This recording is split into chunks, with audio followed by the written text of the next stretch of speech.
అన్నీ మనం అనుకున్నట్టే జరిగిపోతే ఇక భగవంతుడు ఉన్నాడు అన్న మాటకు అర్థం ఎక్కడుంటుంది?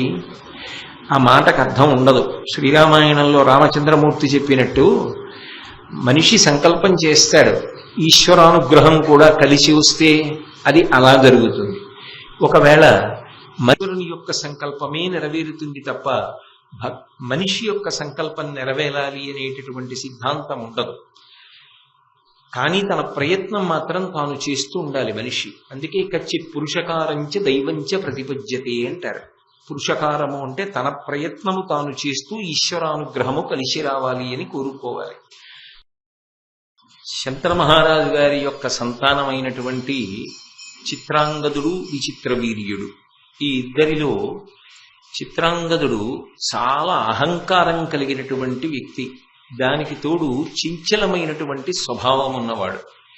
ఈ కారణం చేత ఆయన అధిక్షేపించని వాళ్ళు లేరు. దేవతలను, మనుష్యులను, గంధర్వులను, యక్షులను, కిన్నెరులను అందరినీ అధిక్షేపించాడు. తేలికగా దెబ్బలాట తెచ్చుకునే మార్గం ఏమిటంటే గర్వంతో ప్రవర్తించడమే. అంతకన్నా శత్రుత్వం ఏర్పడడానికి ఇంకొక తేలిక కారణం ఉండదు. మనిషి గర్వమే మనిషిని పాడు చేస్తుంది. అది చిట్ట చివరికి ఎక్కడికి వెళ్ళింది అంటే, ఆ పేరే కలిగినటువంటి ఒక గంధర్వుడు ఈ చిత్రాంగదుడితో యుద్ధానికి వచ్చాడు. ఆ యుద్ధంలో ఇంకా వివాహం కూడా కానటువంటి చిత్రాంగదుడు మరణించాడు. మరణించిన కారణం చేత చిత్రాంగదుడి తమ్ముడైనటువంటి విచిత్ర వీర్యుడికి భీష్మాచార్యుల వారు పట్టాభిషేకం చేశాడు. విచిత్ర వీర్యుడు రాజ్యం చేస్తున్నాడు. కానీ వంశం బాగా వృద్ధిలోకి రావాలనేటటువంటి తీవ్రమైన ఆకాంక్ష కలిగినటువంటి భీష్ముడు ఆ విచిత్ర వీర్యునకు వివాహం చెయ్యడం కోసం కాశీరాజు గారు ప్రకటించినటువంటి స్వయంవరానికి వెళ్ళి ఆయన కుమార్తెలైనటువంటి అంబా, అంబిక, అంబాలిక ముగ్గురిని కూడా పరాక్రమం చేత గెలిచి తీసుకుని వచ్చి ఆ విచిత్ర వీర్యునకు వివాహం చెయ్యాలి అని ప్రయత్నం చేశాడు. కానీ అంబ, ఇత పూర్వమే నేను సాళ్వుని వరించి ఉన్నాను, నా తండ్రి కూడా అంగీకరించి ఆయనకు నన్ను ఇవ్వడానికి ఆమోదించి ఉన్నాడు అని తెలిపినటువంటి విషయాన్ని తెలుసుకున్నవాడై ధర్మాన్ని దృష్టిలో పెట్టుకుని అంబని వృద్ధులైనటువంటి సువాసినులకిచ్చి, కొంతమంది బ్రాహ్మణోత్తములకిచ్చి పరమ సంతోషంగా నువ్వు సాళ్వుణ్ణే వివాహం చేసుకో అని చెప్పి పల్లకీలో పంపించేశాడు. విచిత్ర వీర్యునకు అంబిక, అంబాలిక వీరిద్దరిని ఇచ్చి వివాహం చేశాడు. ఇప్పుడు విచిత్ర వీర్యుని వలన వంశం వృద్ధిలోకి వస్తుంది అని భీష్మాచార్యుల వారు ఊహ చేశాడు. కానీ ఆ విచిత్ర వీర్యుడికి ఒక లక్షణం ఉంది. ఆయన విపరీతమైనటువంటి భోగలాలస. ఇద్దరు భార్యలతో విశేషమైనటువంటి ఆ కామ సంబంధమైన క్రీడకి లోనైనటువంటి కారణం చేత ఆయన తేజస్సు క్షీణించి కొంతకాలం మనకు మరణించాడు. సంతానము కలగలేదు సరికదా, విచిత్ర వీర్యుడు మరణించాడు. శంతన మహారాజు గారు అనుకున్నాడు, నేను సంతానాన్ని మళ్లీ వివాహం చేసుకుని పొందితే భీష్ముడితో వంశం అంతరించిపోకుండా విస్తరిస్తుంది అనుకున్నాడు. మనం ఒకటనుకుంటాం, భగవంతుడు ఒకటి చేస్తాడు. జీవితం అన్న మాటకు అర్థం అదే. అన్నీ మనం అనుకున్నట్టే జరిగిపోతే ఇక భగవంతుడు ఉన్నాడు అన్న మాటకు అర్థం ఎక్కడుంటుంది? ఆ మాటకు అర్థం ఉండదు. శ్రీరామాయణంలో రామచంద్రమూర్తి చెప్పినట్టు మనిషి సంకల్పం చేస్తాడు, ఈశ్వరానుగ్రహం కూడా కలిసి వస్తే అది అలా జరుగుతుంది. ఒకవేళ మనుషుని యొక్క సంకల్పమే నెరవేరుతుంది తప్ప మనిషి యొక్క సంకల్పం నెరవేరాలి అనేటటువంటి సిద్ధాంతం ఉండదు. కానీ తన ప్రయత్నం మాత్రం తాను చేస్తూ ఉండాలి మనిషి. అందుకే కచ్చిత్ పురుషకారంచ దైవంచ ప్రతిపద్యతే అంటారు. పురుషకారము అంటే తన ప్రయత్నము తాను చేస్తూ ఈశ్వరానుగ్రహము కలిసి రావాలి అని కోరుకోవాలి. శంతనుడు తన ప్రయత్నం తాను చేశాడు. కానీ చిత్రాంగదుడి వివాహం కాకుండా యుద్ధంలో మరణించాడు. విచిత్ర వీర్యుడికి వివాహం ఇద్దరు భార్యలు ఉన్నప్పటికీ కూడా సంతానాన్ని పొందకుండానే మరణించాడు. భీష్ముడికి సంతానం కలిగే అవకాశం లేదు, శపథం చేసి ఉన్నాడు. ఏ సత్యవతీదేవిని తన తండ్రి అయినటువంటి శంతన మహారాజు గారికి ఇచ్చి వివాహం చేయడం కోసం ఇంత భీష్మించాడో, ఇంత గొప్ప ప్రతిజ్ఞ చేశాడో, ఆ సత్యవతీదేవియే తల్లి స్థానంలో ఉండి భీష్ముని వద్దకు వచ్చి కొన్ని విషయాలు మాట్లాడింది. ఏది మాట్లాడినా ధర్మమే మాట్లాడతారు వాళ్ళు. కాబట్టి ఆవిడంది, శంతను సంతానంబును సంతత కీర్తియును పిండ సత్కృతియును అత్యంత మహీభారమును పరంతపానీయందు చిరతరంబై నిలిచెను. ఓ భీష్మ, నీ యొక్క భుజస్కంధముల మీద ఇవాళ ఎన్నో కర్తవ్యాలున్నాయి. ఎందుకనంటే నీ తండ్రి అయిన శంతన మహారాజు గారు శరీరత్యాగం చేశాడు. నీ సోదరులైనటువంటి చిత్రాంగద విచిత్ర వీర్యులు వెళ్ళిపోయారు. వాళ్ళకి సంతానం లేదు. ఇప్పుడు శంతను సంతానంబును, శంతన మహారాజు సంతానం ఉండాలి, వంశం విస్తరించాలని అంత కోరుకున్నాడు. ఆయన కోరిక తీరాలన్నా సంతత కీర్తియును, ఈ ఆచంద్రతారార్కంగా వంశం వర్ధిల్లి హస్తినాపుర రాజధానిగా ఈ సామ్రాజ్యము ఈ వంశము చేత పరిపాలింపబడింది అన్న కీర్తి నిలబడాలి అన్న పిండ సత్కృతియును, శరీరాన్ని విడిచిపెట్టేసిన వాళ్ళకి వాళ్ళ కడుపున పుట్టినటువంటి వాళ్ళు ఆ పిండ ప్రదానం చేసి వాళ్ళకి జరగవలసినటువంటి అంత్యేష్టిక్రియ జరిపి వాళ్ళు శరీరం వదిలిపెట్టినటువంటి తిథి సంవత్సరంలో ఎప్పుడు వస్తుందో అప్పుడు పిండ ప్రదానం చేస్తూ శ్రాద్ధాది కర్మలు జరగాలి అంటే అత్యంత మహీభారమును. ఈ భూమిని పరిపాలించడం అంత తేలికైన విషయం కాదు. శత్రురాజుల యొక్క దాడులను తట్టుకుని ఈ భూమిని అంతటినీ కూడా పదిలంగా కాపాడాలి. అలా కాపాడాలి అంటే విశేషమైనటువంటి శౌర్య పరాక్రమములు ఉండాలి. అవి నీయందే ఉన్నాయి. పరంతప అంటే శత్రువులను శోషింప చేయగలిగిన వాడా, నీ యందు చిరతరంబై నిలచన్, అవి విశేషముగా నీ యందు మాత్రమే ఉన్నాయి. కాబట్టి ఇప్పుడు నీ తండ్రి యొక్క కోరిక తీరాలన్నా, ఈ వంశం నిలబడాలి అన్నా, వెళ్ళిపోయిన వాళ్ళకి పిండ ప్రదానాలు జరగాలి అన్నా, ఆచంద్రతారార్కం ఈ రాజ్యం ఇలా పరిపాలింపబడుతూ ప్రజలందరూ క్షేమంగా సంతోషంగా ఉండాలి అన్నా, అది నీ చేతుల్లోనే ఉంది. జననుక సర్వధర్మములు సర్వ జగత్ పరివర్తన క్రమంబును మరి సర్వవంశములు పుట్టిన మార్గము నీవ నిక్కువంబనగా ఎరుంగుదు. ఉన్నత గుణాఢ్యుడవున్ భరతాన్వయావలంబనుడవు నీవ నిన్నొకడు పంచదచేయుము మత్ప్రియంబుగన్. ఆవిడ సత్యవతీదేవి భీష్ముడితో మాట్లాడుతూ కొనసాగింపుగా మాట్లాడుతోంది. జననుక సర్వధర్మములు, జనులు అందరి చేత ఆదరింపబడి కొనియాడబడినటువంటి ధర్మములు ఏ ఉన్నాయో అవన్నీ నీకు తెలుసు. సర్వజగత్ పరివర్తన క్రమంబును, ఈ ప్రపంచం ఎన్ని రకాలైనటువంటి మార్పులను పొందిందో, ఎన్ని వంశాలు పరిపాలించాయో, ఎటువంటి మార్పులు వచ్చాయో అన్నీ కూడా నీకు తెలుసు. నీవ నిక్కువం బనగ ఎరుంగుదు, నీకు తెలియని విషయమేం లేదు. ఉన్నత గుణాఢ్యుడవున్, నీకన్నా గొప్ప గుణములు కలిగినటువంటి వాడు లేడు. భరతాన్వయావలంబనుడవు నీవా, భరతుడు వంశకర్తగా ఈ వంశాన్నంతటినీ కూడా విస్తరింపజేశాడు. అటువంటి గొప్ప వంశము వృద్ధిలోకి రావడం ఇవాళ నీ మీద ఆధారపడి ఉంది. నిన్నొకడు పంచద చేయుము మత్ప్రియంబుగన్, నిన్నొక్క కోరిక కోరుతాను భీష్మ. తల్లిగా నేను కోరినటువంటి కోరికని నువ్వు తీర్చాలి. నా ఆదేశంగా స్వీకరిస్తావో, తల్లి యొక్క కోరికగా భావిస్తావో, కానీ నా కోరికని మాత్రం నువ్వు తీర్చవలసి ఉంటుంది. ఇక కురువంశంబున నీ ఒక్కరుడవయున్నవాడవు, ఉర్వీరాజ్యం వెక్కటి చేకొని తేజము దిక్కుల వెలిగింపు సంతతయు బడయు ముగిన్. ఇవాళ ఈ కురువంశానికి అంతటికీ కూడా మిగిలినటువంటి వాడివి నువ్వు ఒక్కడివి. కాబట్టి నువ్వు ఇప్పుడు మళ్ళీ పెళ్లి చేసుకుని సంతానాన్ని కను. అలాగే ఈ రాజ్యభారాన్నంతటినీ కూడా నువ్వు స్వీకరించు. అంతేకాదు, నిరతంబు బ్రహ్మమొదలుగా వరుసన ఎడతెగక ఇట్లు వచ్చిన వంశం బురుభుజ నీ ఉండగా నీ తరమున విచ్ఛిన్నమగుట ధర్మవే అని. భీష్మ, ఒక్క విషయాన్ని బాగా ఆలోచించు. చతుర్ముఖ బ్రహ్మగారు సృష్టిని ప్రారంభం చేశాడు. ఆ సృష్టిని ప్రారంభం చేసినప్పుడు ఈ వంశం ప్రారంభమై నిరంతరంగా అలా కొనసాగుతూ వస్తోంది. ఇవాళ నువ్వు ఈ వంశ విస్తరణ నిర్వహించకపోతే, రాజ్యభారాన్ని స్వీకరించకపోతే ఇక్కడతో ఇది అంతరించిపోతుంది. నీ తండ్రి శంతన మహారాజు గారు ఇది జరగకూడదని కోరుకున్నాడు. కాబట్టి నీవు ఈ తంతువు కొనసాగేటట్టుగా, ఈ వంశము విస్తరిల్లేటట్టుగా, ఈ రాజ్య పరిపాలనము మన చేత నిరంతరము కొనసాగేటట్టుగా కర్తవ్యాన్ని స్వీకరించాలి. కాబట్టి వివాహం చేసుకుని సంతానాన్ని కను. ఇది ఒక విచిత్రమైన సన్నివేశం. ఎవరి కోసం చేశాడు ఈ ప్రతిజ్ఞ?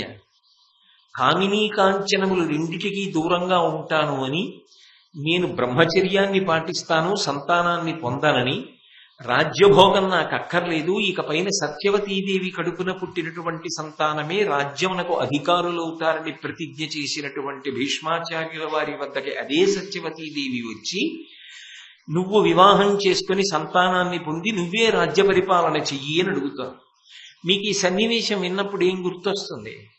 శ్రీరామాయణంలో నవపంచచ వర్షాణి దండకారణ్యమాశ్రిత చీరాజన జటాధారీ రామో భవతు తాపసః అభిషేక సమారంభో రాఘవస్యోపకల్ప్యతాం అనేనైవాభిషేకేన భరతో ముభిషిచ్యతాం అంటుంది కైకమ్మ.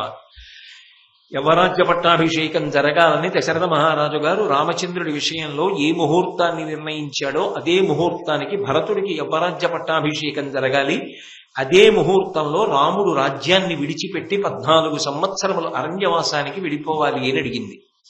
రాముడు అరణ్యవాసానికి వెళ్ళిపోయి దశరథుడు మరణించిన తరువాత అదే కైకమ్మ అరణ్యానికి వెళ్ళి, రామా నేనే నిన్ను అడుగుతున్నాను, మళ్ళీ వెనక్కి వచ్చి రాజ్యం చెయ్యి అంది.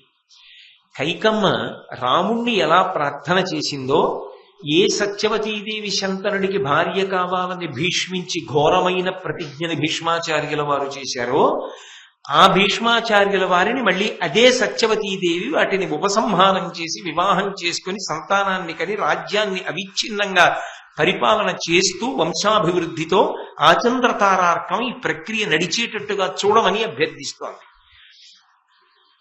పరిస్థితులు రావడం వేరు, మాటకి నిలబడగలగడం వేరు. అది అంత తేలికైన విషయం కాదు.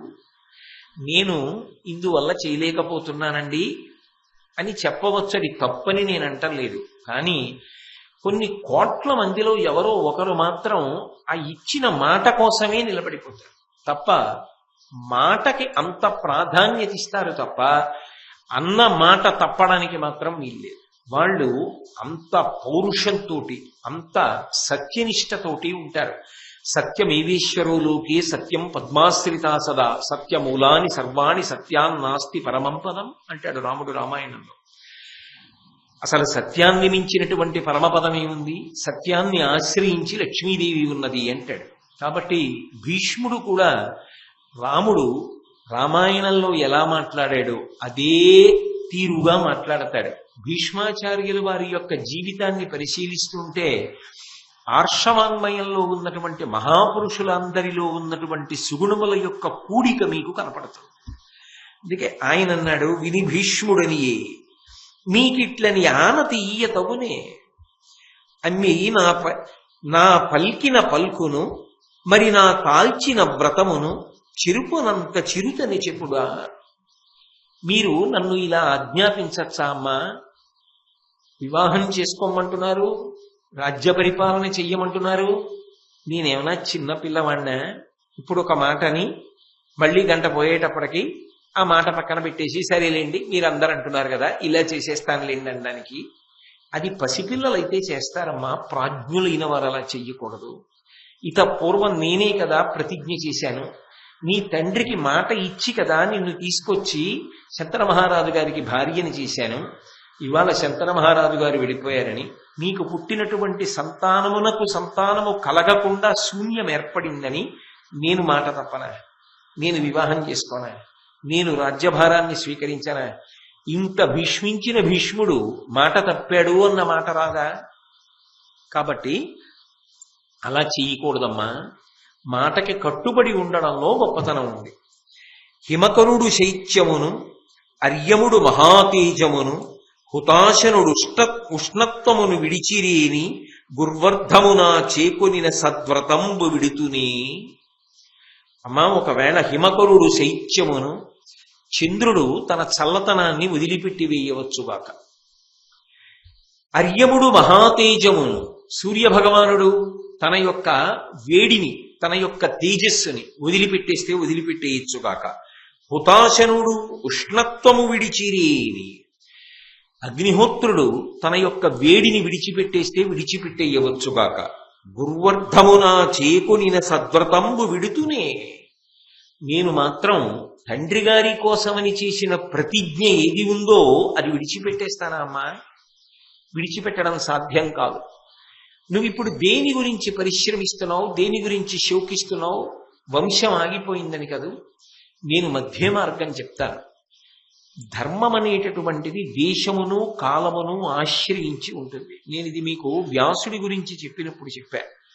ధర్మము అన్ని వేళలా ఒక్కలా ఉండదు. ధర్మము నిరంతరము మారిపోతూ ఉంటుంది. బాగా చీకటి పడిందనుకోండి, నిద్రపోవడం ధర్మం. తెల్లవారుతోందనుకోండి, నిద్ర లేచి సాత్వికమైనటువంటి బుద్ధితో భగవదారాధనో సద్గ్రంథ పఠనమో చెయ్యడం ధర్మం. సూర్యుడు పైకెక్కాడనుకోండి, ధార్మికంగా అర్ధార్జన చేయడం ధర్మం. ప్రదోష వేళ అయిందనుకోండి, భగవత్ సంబంధమైన విషయంలో బాగా మునగడం ఆచారం. చీకటి పడిందనుకోండి, ధార్మికమైనటువంటి భోగాన్ని అనుభవించడం ధర్మం. కాలమునందు ధర్మము నిరంతరము మారిపోతూ ఉంటుంది. ఏకాదశి నాడు ఉపవాసం ధర్మం, ద్వాదశి నాడు పారణ ధర్మం. ఉపవాసాన్ని విరమణ చేసేయాలి. విరమణ చేయడం ధర్మం. నా కొడుకు దగ్గర నిలబడ్డాననుకోండి, తండ్రి ధర్మం. నేను ఇక్కడికి వచ్చాననుకోండి, కేవలము శాస్త్ర సంబంధమైన విషయమును మాత్రమే మాట్లాడడం నా ధర్మం. నేను నా భార్య ముందు నిలబడ్డాననుకోండి, నాది భర్తృధర్మం. నేను ఈ సమాజంలో ఒక పౌరుడిగా నిలబడ్డాననుకోండి, నాది పౌరధర్మం. నేను కార్యాలయానికి వెళ్ళాననుకోండి, నాది ఉద్యోగి ధర్మం. మీరు ఎక్కడ నిలబడి ఉన్నారు, ఎవరి ముందు నిలబడి ఉన్నారు, ఏ సమయమునందు నిలబడి ఉన్నారు, దాన్ని బట్టి ధర్మం మారుతుంటుంది తప్ప ధర్మం ఎప్పుడూ ఒక్కలా ఉండదు. కదులుతున్న ధర్మాన్ని పట్టుకున్నవాడు కదలని సత్యం అయిపోతాడు. సత్యము ఈశ్వరుడు. అందుకే సత్యం శివం సుందరం. సత్యము కదలదు. సత్యం ఎప్పుడూ అలాగే ఉంటుంది. సత్యం తెర, ధర్మం సినిమా. సినిమా మారిపోతూ ఉంటుంది. దానికి ఆలంబనం తెర, తెర మాత్రం మారదు, అలాగే ఉంటుంది. సత్యము ఆలంబనంగా లేని ధర్మం సాధ్యం కాదు. ధర్మం మారితేనే, మారుతున్న ధర్మాన్ని అనుష్ఠించి మారని సత్యంగా మారిపోతాడు. కాబట్టి ధర్మాన్ని బాగా అనుష్ఠానం చెయ్యాలి. దేశమును కాలమును బట్టి ఎప్పుడు ఏది ధర్మమో ఆ ధర్మాన్ని చెప్పగలిగిన ప్రజ్ఞ ఎక్కడి నుంచి వస్తుంది అంటే శాస్త్ర పఠనము చేత వస్తుంది. భీష్మాచార్యుల వారు వశిష్ఠుడి దగ్గర చదవని శాస్త్రం ఏముంది? గంగమ్మ తీసుకొచ్చి శంకర మహారాజు గారికి భీష్ముణ్ణి అప్పచెప్పినప్పుడు చెప్పింది కదా, ఈయన బృహస్పతితోటి శుక్రాచార్యుల వారితోటి తుల్యుడు, తెలియని శాస్త్రం ఏం లేదు అని చెప్పింది. అన్ని శాస్త్రములు చదువుకున్నవాడు ఇంత జటిలమైన సమస్య ఏర్పడినప్పుడు ఆ సమస్య ధర్మాతిక్రమణము కాకుండా ఎలా విడదీయవచ్చో చెప్పగలిగినటువంటి ప్రజ్ఞ కూడా ఉండి తీరాలి కదా. లేకపోతే ఏమవుతుందంటే, నా మాట వరకు నాకే తప్ప సమస్య ఏమైపోయినా పర్వాలేదు అన్నాడు అనుకోండి, అప్పుడు అందులో స్వార్థం చేరిపోతుంది. ఎందుకో తెలుసా? అప్పుడు రాజ్యం ఏమైపోవాలి? భీష్మించావు, బాగుంది, పెళ్లి చేసుకో, పిల్లల్ని కనవు, రాజ్య పరిపాలన చెయ్యవు, అప్పుడు రాజ్యం ఏమైపోవాలి? రాజ్యం అంటే మట్టి కాదుగా. దేశం అంటే మట్టి కాదోయ్, దేశం అంటే మనుషులో అని గురుదాన గారు అన్నట్లు మరి ప్రజలందరూ ఏమైపోతారు? రాజ్యాన్ని ధార్మికుడు పరిపాలన చెయ్యనప్పుడు ప్రజలకి ధర్మమనందు అనురక్తి ఎలా కలుగుతుంది? శత్రుదాడులను ఎవరు నియంత్రిస్తారు? దొంగలు పెరిగిపోకుండా ఎవరు నియంత్రిస్తారు? శాసనాన్ని ఎవరు అమలు చేస్తారు? అప్పుడు అది తన వ్యక్తిగత సమస్య కాదు, సామాజిక సమస్య. సామాజిక సమస్యని వదిలిపెట్టేసి నేను ప్రతిజ్ఞ చేశానండి, అందుకని నేను ఇలాగే ఉంటాను అంటే అప్పుడు ధర్మశాస్త్రంలో దాన్ని అంగీకరించాను. ఎందుకని అంటే ఒక పెద్ద ధర్మాన్ని ఆవిష్కరించవలసి వస్తే చిన్న ధర్మాన్ని పక్కన పెట్టేయవలసింది. మీకు బాగా అర్థం అవ్వాలంటే నేను ఉదాహరణ చెప్తా. మా అన్నగారు ఉన్నాడు అనుకోండి, ఇంకా అంతకన్నా పెద్దల ఊసెత్తడం నాకు ఇష్టం ఉండదు. అందుకని పరమ మర్యాదతో మాట్లాడవలసిన వాళ్ళ గురించి నేను కనీసం సంబోధన రీత్యా ఉదాహరణకి కూడా నేను వాళ్ళని వాడను. మా అన్నగారు ఉన్నారనుకోండి, తండ్రితో సమానం. మా అన్నగారు ఎక్కడో కూర్చునుండగా అకస్మాత్తుగా ఏదో ప్రమాదం జరగబోతోంది. ఆయన చూసుకోలేదు, పైనుంచి ఏదో పడుతోంది, పైనుంచి ఏదో పడిపోతోంది, ఆయన చూసుకోవట్లేదు. అప్పుడు నేను ఆయన దగ్గరికి వెళ్ళి, అన్నగారు పైనుంచి పడిపోతోందండి, చాలా ప్రమాదకరమైనటువంటి పరిస్థితి, మీ తల పగిలిపోతుంది, మీరు లేచిపోండి అన్నగారు అని నేను ఆయన కాళ్ళకి నమస్కారం చేసి అడుగుతానా? అవసరమైతే వెనక నుంచి కుర్చీని ఒక్క తన్నుదన్న ఆయన ముందుకు పడిపోయేటట్టు చేసేస్తాను. ఇప్పుడు అన్నగారు కూర్చున్న కుర్చీని అలా తన్నచ్చా? ఆయన ముందుకు పడిపోయేటట్టు చేయొచ్చా? అంటే అక్కడ ఎందుకు తన్నాడన్నది ప్రధానం. ఆయన కాలుతో ఎందుకు తన్నాడంటే అన్నగారిని రక్షించుకోవడానికి తన్నాడు. అలా ఆయన తొందరపడి తన్ని ఆయన వెనక్కి ఈయన ముందుకి పడిపోతే పైనుంచి పడిపోయిందానికి ఇద్దరు పడిపోతారు. కాబట్టి ఆయనని తన్ని ఈయన వెనక్కి ఆయన ముందుకి పడ్డాడు, పైనుంచి పడింది, మధ్యలో పడింది, ఇద్దరు బతికే. ఇప్పుడు ఒక అధర్మం జరిగింది, తన్నకూడని అన్నగారిని తన్నాడు, కానీ ఆయనకి దోషం వస్తుందా? అంటే దాని వెనక ప్రయోజనాన్ని ఆలోచించకుండా తీర్పు ఎలా చెప్తారు? అది తెలియక శాస్త్రము మౌఢ్యం అంటారు చాలా మంది. శాస్త్రం అలా ఎప్పుడు చెప్పదు. అప్పుడు అది ధర్మమే. ఎందుకనంటే అన్నగారి ప్రాణములను రక్షించుకున్నాడు, అప్పుడు అంతకన్నా మార్గం లేదు. వైద్యుడే ఉన్నాడండి, ఎంతో గౌరవం, రోగి అంటే చాలా గౌరవం. కానీ అవసరం వచ్చింది, కత్తి పట్టుకుని కోస్తాడు. కామకోటి పీఠాధిపత్యం వహించిన చంద్రశేఖరేంద్ర సరస్వతి స్వామి వారంటే ప్రాణం అందరికీ, అంత భక్తి. అటువంటి వారికి కళ్ళల్లో శుక్లాలు వచ్చాయి, తొలగించవలసి వచ్చింది, వైద్యుడు తొలగించాడు. అప్పుడు ఆయన వంటి మహాపురుషుడి యొక్క కంటిని ముట్టుకుని ఆ చేతిలో పదునైన ఆయుధంతో ఆ శుక్లాన్ని తొలగించడం అంటే ఆయన శరీరంలో ఒక అంతర్భాగాన్ని కొయ్యడమేనా? అప్పుడు వైద్యుడికి దోషం వచ్చిందా? లేదు. మహాస్వామి వారికి సౌకర్యం చేశాడు ఆయన, కాబట్టి ఆయన పుణ్యాత్ముడే. పాటించవలసినటువంటి సంప్రదాయాన్ని పాటిస్తే తప్ప ముట్టుకోవడానికి వీల్లేదన్నారు, అంతే. అదొకటే తేడా. కాబట్టి ఏది దోషము ఏది దోషము కాదు అన్నది బాగా పట్టుకోవాలి. అయితే ధర్మమునకున్న లక్షణం ఏమిటంటే ఒక్కొక్కసారి ఒక్కొక్క యుగంలో ఒక్కొక్కటి ధర్మం ఉంటుంది, అదే ధర్మం వేరొక యుగంలో ఉండదు. అన్నగారి మీద ఏదో పడిపోతుంటే కాలుతో తన్నాడు కాబట్టి పర్వాలేదండి అంటే కూర్చున్న అన్నగారిని ప్రతివాడిని తమ్ముడు తన్నమనే దాని అర్థం మారిపోయిందా లేదా? అలాగే ఒక యుగంలో ఉన్న ధర్మం ఇంకో యుగంలో ఉండదు. ఇప్పుడు నేను ఏ ధర్మం గురించి మాట్లాడుతున్నానో, భీష్ముడు ఏ ధర్మాన్ని చెప్పాడో అది ద్వాపర యుగంలో ఉంది, కలియుగంలో లేదు. ఇప్పుడు ఆ ధర్మం లేదు. నేను ముందు ఆ ధర్మం ఇప్పుడు లేదన్న మాట చెప్పి భీష్ముడు చెప్పిన ధర్మం ఏదో చెప్తున్నాను. ఆయన అన్నాడు, పితృవధజాత కోప పరిపీడితుడై జమదగ్నిసూనుడు ఉద్ధతబలు హైహయున్ సమరదర్పితు చంపి అశేష దారుణీపతుల వధించే గర్భగత బాలురనాదిగా అట్టి చోట తత్సుతులకు తొల్లి ధర్మ విధి సంతతి నిల్పరే భుసురోత్తముల్. అమ్మా, మీకు తెలియని ధర్మమా? ఒకానొకప్పుడు పరశురాముడు అవతార స్వీకారం చేసినప్పుడు ఆయన ఎక్కడికో వెళ్ళగా చూసి ఆయన తండ్రి అయినటువంటి జమదగ్నిని చంపేశాడు క్షత్రియుడు, కర్తవీర్యార్జునుడు. ఆయన క్షత్రియుల మీద పగపట్టాడు. ఇంత అహంకారమా క్షత్రియులకి? నిష్కారణంగా నా తండ్రి జమదగ్నిని చంపేస్తాడా అని పరశువు చేత పట్టుకుని క్షత్రియుడన్నవాడు లేకుండా చంపేశాడు భూమి మీద. ఆ చంపేసినప్పుడు ఏం చేశాడంటే, ఎవరైనా స్త్రీ గర్భంలో శిశువు ఉంటే ఆ గర్భాల్లో ఉన్న వాళ్ళని కూడా చంపాడు. అంత ఆక్రోశంతో చంపాడు. అది అవతారం కాదా అంటే అవతారమే, దాన్ని ఆవేశావతారం అంటారు. ఒక్కొక్కసారి అంత ఆవేశంతో ఉంటుంది అవతారం. అంత రక్తపాతం చేశాడు, అంతమంది క్షత్రియుల్ని దునుమాడాడు పరశురాముడు. ఇంత అహంకారమా? మిమ్మల్ని రాజ్య పరిపాలన చెయ్యండిరా ధర్మంతో అంటే, మీరు అంతఃపురాల్లో ఉండి భోగాలు అనుభవించి నిర్దాక్షిణ్యంగా నిష్కారణంగా ఎక్కడో ఉండి ఎవరో తపస్సు చేసుకుంటున్న వాళ్ళని చంపేస్తారా? అసలు మీ జాతిని అంతరింపచేసేస్తే తప్ప మీకు బుద్ధి రాదని ఆయన పరశువు పట్టుకు చంపేశాడు. అప్పుడు క్షత్రియులకు వంశాలు అంతరించిపోయి అప్పుడు ఏం చెయ్యాలని అడిగారు. అప్పుడున్న ధర్మం వేరొకటి ఉంది. వంశములు నిలబడాలి అంటే భర్తలందరూ మరణించారు క్షత్రియులు.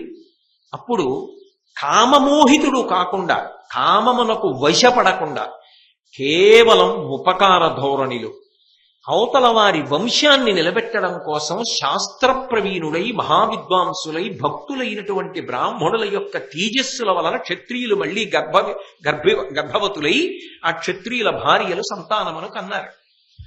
అమ్మాది ఇప్పటికీ ధర్మమే. ఎప్పుడు నేను చెప్తున్నది ద్వాపర యుగంలో, కలియుగంలో కాదు, మళ్ళీ చెప్తున్నా. కాబట్టి ద్వాపర యుగం వరకు ఆ ధర్మం ఉంది. అందుకు చెప్తున్నాడు భీష్ముడు, ఆ ధర్మం ఉన్నదమ్మా. కాబట్టి నన్ను పెళ్లి చేసుకోమని నా ప్రతిజ్ఞని పక్కన పెట్టమని చెప్పక్కర్లేదు. విచిత్ర వీర్యుని భార్యలు ఉన్నారు కదా, అంబిక అంబాలిక. అంబిక అంబాలికలు విచిత్ర వీర్య క్షేత్రములు కనుక ఈ పద్ధతిని నియోగించి కామమోహితుడు కానివాడు, మహావిద్వాంసుడు, కామమును జయించినవాడు, ఇంద్రియలౌల్యము లేనివాడు, సర్వశాస్త్ర పారంగతుడు, బ్రహ్మము వంటివాడు ఎవరుంటాడో, కేవలము ఉపకార బుద్ధితో మాత్రమే సంతానమును ఎవరు అనుగ్రహించగలడో అటువంటి వాణ్ణి పిలిపించి ఆయన తేజస్సు వలన విచిత్ర వీర్య క్షేత్రముల యందు సంతానమును పొంది ఈ వంశము వృద్ధిలోకి వచ్చేటట్టుగా మీరు ప్రణాళికా నిర్మాణం చెయ్యండి. అలా ఎవరున్నారు అంటారేమో, ఉన్నారు. కావున నియతాత్ము జగత్పావను ధర్మస్వరూపు బ్రాహ్మణున్ బడయంగావలయున్ వాడు సంతతి కావించు విచిత్ర వీర్యక క్షేత్రములన్. అమ్మా, పరమధర్మాత్ముడు, జగత్తునంతటినీ పావనం చెయ్యగలిగినటువంటి వాడు, అంతటి మహాభక్తి తత్పరుడు, అంతటి పరమధర్మాత్ముడు, సమస్త శాస్త్రములు తెలిసిన్నవాడెవరు ఉంటాడో అటువంటి వాడు తన దగ్గర ఉన్నది ఇతరులకు ఉపకారము కొరకిచ్చినట్టు తన తేజస్సుని ప్రదానం చేస్తాడు. దాని కారణం చేత వాళ్ళిద్దరూ గర్భవతులై వంశాన్ని నిలబెడతారు. అది ఈ యుగంలో, ఈ కాలములో ధర్మం అంగీకరించినటువంటి సిద్ధాంతం. కాబట్టి మీరు ఆ మార్గంలో వంశము నిలబడేటట్టుగా చూడండి. అన్ని తలుపులు మూసుకుపోతే కదా నేను సమాజం గురించి ఆలోచించాలి. మార్గం ఉండగా నేను మాట ఎందుకు తప్పడం అమ్మా? ఆలోచించండి. భీష్ముడు చెప్పినది శాస్త్ర సమ్మతమే. ఆ యుగమునందు ఆ ధర్మం ఉన్నది. కాబట్టి భీష్ముణ్ణి ఒత్తిడి చేయడం దోషం అని ఆమె వ్యాస భగవానుణ్ణి స్మరించి వ్యాసుణ్ణి పిలిపించి, మీరు వ్యాసుడి గురించి, కుంతి గురించి, గాంధారి గురించి విన్నప్పుడు ఆ విశేషాలన్నిటినీ విన్నారు. చిరువిటి చేరడం మళ్ళీ నేనంత వివరంగా మీకు చెప్పక్కర్లేదు. వ్యాస భగవానుని యొక్క అనుగ్రహం చేత అంబిక యందు ధృతరాష్ట్రుడు, అంబాలిక యందు పాండురాజు, అలాగే అంబిక యొక్క దాసి యందు విదురుడు జన్మించారు. అలా విదురుడు ఎందుకు దాసీపుత్రుడయ్యాడు అన్నది కూడా నేను మీకు విదుర జననంలో చాలా స్పష్టంగా 2-3 రోజులు వివరించి ఉన్నాను. కాబట్టి ఈ ముగ్గురు కూడా వ్యాసుని యొక్క అనుగ్రహ విశేషంగా జన్మించారు. దాని వలన కురువంశం అన్నీ మనం అనుకున్నట్టే జరిగిపోతే ఇక భగవంతుడు ఉన్నాడు అన్న మాటకు అర్థం ఎక్కడుంటుంది? ఆ మాటకు అర్థం ఉండదు. శ్రీరామాయణంలో రామచంద్రమూర్తి చెప్పినట్టు మనిషి సంకల్పం చేస్తాడు, ఈశ్వరానుగ్రహం కూడా కలిసి వస్తే అది అలా జరుగుతుంది. ఒకవేళ మనుషుని యొక్క సంకల్పమే నెరవేరుతుంది తప్ప మనిషి యొక్క సంకల్పం నెరవేరాలి అనేటటువంటి సిద్ధాంతం ఉండదు. కానీ తన ప్రయత్నం మాత్రం తాను చేస్తూ ఉండాలి మనిషి. అందుకే కచ్చిత్ పురుషకారంచ దైవంచ ప్రతిపద్యతే అంటారు. పురుషకారము అంటే తన ప్రయత్నము తాను చేస్తూ ఈశ్వరానుగ్రహము కలిసి రావాలి అని కోరుకోవాలి. శంతన మహారాజు గారి యొక్క సంతానమైనటువంటి చిత్రాంగదుడు, విచిత్ర వీర్యుడు, ఈ ఇద్దరిలో చిత్రాంగదుడు చాలా అహంకారం కలిగినటువంటి వ్యక్తి. దానికి తోడు చంచలమైనటువంటి స్వభావం ఉన్నవాడు. ఈ కారణం చేత ఆయన అధిక్షేపించని వాళ్ళు లేరు. దేవతలను, మనుష్యులను, గంధర్వులను, యక్షులను, కిన్నెరులను అందరినీ అధిక్షేపించాడు. తేలికగా దెబ్బలాట తెచ్చుకునే మార్గం ఏమిటంటే గర్వంతో ప్రవర్తించడమే. అంతకన్నా శత్రుత్వం ఏర్పడడానికి ఇంకొక తేలిక కారణం ఉండదు. మనిషి గర్వమే మనిషిని పాడు చేస్తుంది. అది చిట్ట చివరికి ఎక్కడికి వెళ్ళింది అంటే, ఆ పేరే కలిగినటువంటి ఒక గంధర్వుడు ఈ చిత్రాంగదుడితో యుద్ధానికి వచ్చాడు. ఆ యుద్ధంలో ఇంకా వివాహం కూడా కానటువంటి చిత్రాంగదుడు మరణించాడు. మరణించిన కారణం చేత చిత్రాంగదుడి తమ్ముడైనటువంటి విచిత్ర వీర్యుడికి భీష్మాచార్యుల వారు పట్టాభిషేకం చేశాడు. విచిత్ర వీర్యుడు రాజ్యం చేస్తున్నాడు. కానీ వంశం బాగా వృద్ధిలోకి రావాలనేటటువంటి తీవ్రమైన ఆకాంక్ష కలిగినటువంటి భీష్ముడు ఆ విచిత్ర వీర్యులకు వివాహం చెయ్యడం కోసం కాశీరాజు గారు ప్రకటించినటువంటి స్వయంవరానికి వెళ్ళి ఆయన కుమార్తెలైనటువంటి అంబా, అంబిక, అంబాలిక ముగ్గురిని కూడా పరాక్రమం చేత గెలిచి తీసుకుని వచ్చి ఆ విచిత్ర వీర్యునకు వివాహం చెయ్యాలి అని ప్రయత్నం చేశాడు. కానీ అంబ, ఇత పూర్వమే నేను సాళ్వుని వరించి ఉన్నాను, నా తండ్రి కూడా అంగీకరించి ఆయనకు నన్ను ఇవ్వడానికి ఆమోదించి ఉన్నాడు అని తెలిపినటువంటి విషయాన్ని తెలుసుకున్నవాడై ధర్మాన్ని దృష్టిలో పెట్టుకుని అంబని వృద్ధులైనటువంటి సువాసినులకిచ్చి కొంతమంది బ్రాహ్మణోత్తములకిచ్చి పరమ సంతోషంగా నువ్వు సాళ్వుణ్ణే వివాహం చేసుకో అని చెప్పి పల్లకీలో పంపించేశాడు. విచిత్ర వీర్యునకు అంబిక, అంబాలిక వీరిద్దరిని ఇచ్చి వివాహం చేశాడు. ఇప్పుడు విచిత్ర వీర్యుని వలన వంశము వృద్ధిలోకి వస్తుంది అని భీష్మాచార్యుల వారు ఊహ చేశాడు. కానీ ఆ విచిత్ర వీర్యుడికి ఒక లక్షణం ఉంది. ఆయన విపరీతమైనటువంటి భోగలాలస. ఇద్దరు భార్యలతో విశేషమైనటువంటి ఆ కామ సంబంధమైన క్రీడకి లోనైనటువంటి కారణం చేత ఆయన తేజస్సు క్షీణించి కొంతకాలమునకు మరణించాడు. సంతానము కలగలేదు సరికదా, విచిత్ర వీర్యుడు మరణించాడు. శంతన మహారాజు గారు అనుకున్నాడు, నేను సంతానాన్ని మళ్లీ వివాహం చేసుకుని పొందితే భీష్ముడితో వంశం అంతరించిపోకుండా విస్తరిస్తుంది అనుకున్నాడు. మనం ఒకటనుకుంటాం, భగవంతుడు ఒకటి చేస్తాడు. జీవితం అన్న మాటకు అర్థం అదే. అన్నీ మనం అనుకున్నట్టే జరిగిపోతే ఇక భగవంతుడు ఉన్నాడు అన్న మాటకు అర్థం ఎక్కడుంటుంది? ఆ మాటకు అర్థం ఉండదు. శ్రీరామాయణంలో రామచంద్రమూర్తి చెప్పినట్టు మనిషి సంకల్పం చేస్తాడు, ఈశ్వరానుగ్రహం కూడా కలిసి వస్తే అది అలా జరుగుతుంది. ఒకవేళ మనుషుని యొక్క సంకల్పమే నెరవేరుతుంది తప్ప మనిషి యొక్క సంకల్పం నెరవేరాలి అనేటటువంటి సిద్ధాంతం ఉండదు. కానీ తన ప్రయత్నం మాత్రం తాను చేస్తూ ఉండాలి మనిషి. అందుకే కచ్చిత్ పురుషకారంచ దైవంచ ప్రతిపద్యతే అంటారు. పురుషకారము అంటే తన ప్రయత్నము తాను చేస్తూ ఈశ్వరానుగ్రహము కలిసి రావాలి అని కోరుకోవాలి. శంతనుడు తన ప్రయత్నం తాను చేశాడు, కానీ చిత్రాంగదుడి వివాహం కాకుండా యుద్ధంలో మరణించాడు. విచిత్ర వీర్యుడికి వివాహం అయ్యి ఇద్దరు భార్యలు ఉన్నప్పటికీ కూడా సంతానాన్ని పొందకుండానే మరణించాడు. భీష్ముడికి సంతానం కలిగే అవకాశం లేదు, శపథం చేసి ఉన్నాడు. ఏ సత్యవతీదేవిని తన తండ్రి అయినటువంటి శంతన మహారాజు గారికి ఇచ్చి వివాహం చేయడం కోసం ఇంత భీష్మించాడో, ఇంత గొప్ప ప్రతిజ్ఞ చేశాడో, ఆ సత్యవతీదేవియే తల్లి స్థానంలో ఉండి భీష్ముని వద్దకొచ్చి కొన్ని విషయాలు మాట్లాడింది. ఏది మాట్లాడినా ధర్మమే మాట్లాడతారు వాళ్ళు. కాబట్టి ఆవిడంది, శంతను సంతానంబును సంతత కీర్తియును పిండ సత్కృతియును అత్యంత మహీభారమును పరంతపానీయందు చిరతరంబై నిలిచెను. ఓ భీష్మ, నీ యొక్క భుజస్కంధముల మీద ఇవాళ ఎన్నో కర్తవ్యాలున్నాయి. ఎందుకనంటే నీ తండ్రి అయిన శంతన మహారాజు గారు శరీరత్యాగం చేశాడు.